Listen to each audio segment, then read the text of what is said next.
करना जब वक्त नजर आए दीदार अता करना ऐसा गुम्बद वाले मंजूर दुआ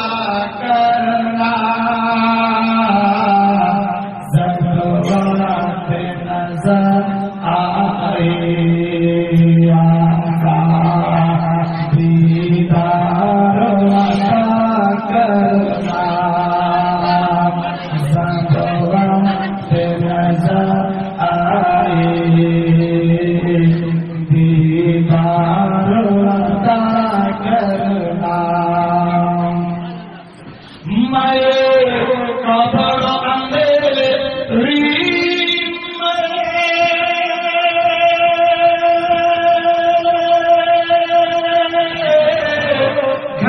घबराऊंगा जब तन्हा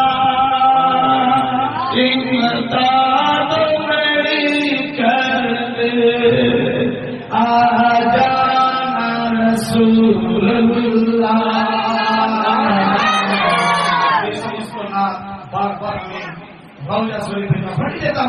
জিয়ারতের 11 দিন ছিলাম মদিনায় 11 দিন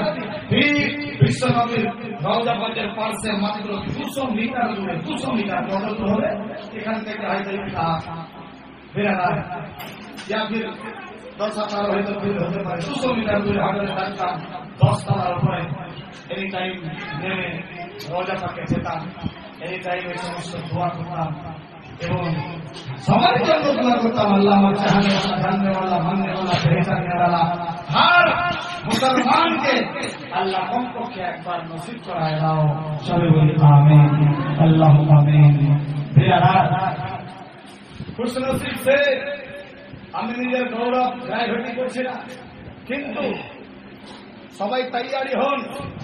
যেই তোমার বাপ মা নিজের ঘর থেকে সেই কাবা শরীফকে কেন্দ্র করে আপনার জন্য দোয়া করবে আর ওই আপনার বাপ মা ডাইরেক্ট কাবা শরীফের সামনে গিয়ে আপনার জন্য দোয়া করবে আর চাইতে ভাগ্যবান কি আছে আমি তো মনে ভাবছি এলাকাতে আমার মতো ভাগ্যবান কেউ নাই কারণ আমি নিজের বাপ মাকে নিয়ে গিয়ে বাপ মা বাড়ি থেকে আমার জন্য দোয়া করতো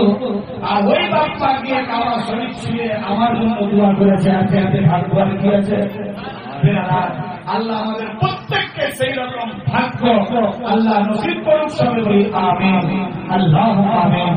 আর বিশেষ করে আমার ওলামায়ে দ্বীনদেরকে আল্লাহ বিশেষ করে তুমি অতি শিগগির ডেকে নাও আমার হার ওলামা যাতে কমপক্ষে একবার জিয়ারত করতে পারে আমরা বিশ্বনবী বলে কাঁদি দেশের মধ্যে হর জায়গাতে মাহফিলে আল্লাহ প্রচার করি জিকির করি আল্লাহ কমপক্ষে একবার দিদার করায় আর সবাই বলি আমিন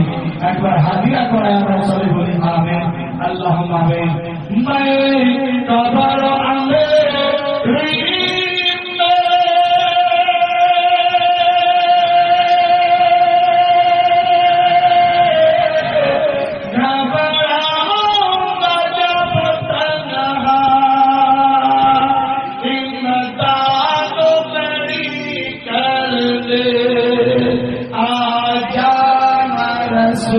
रसूलुल्लाह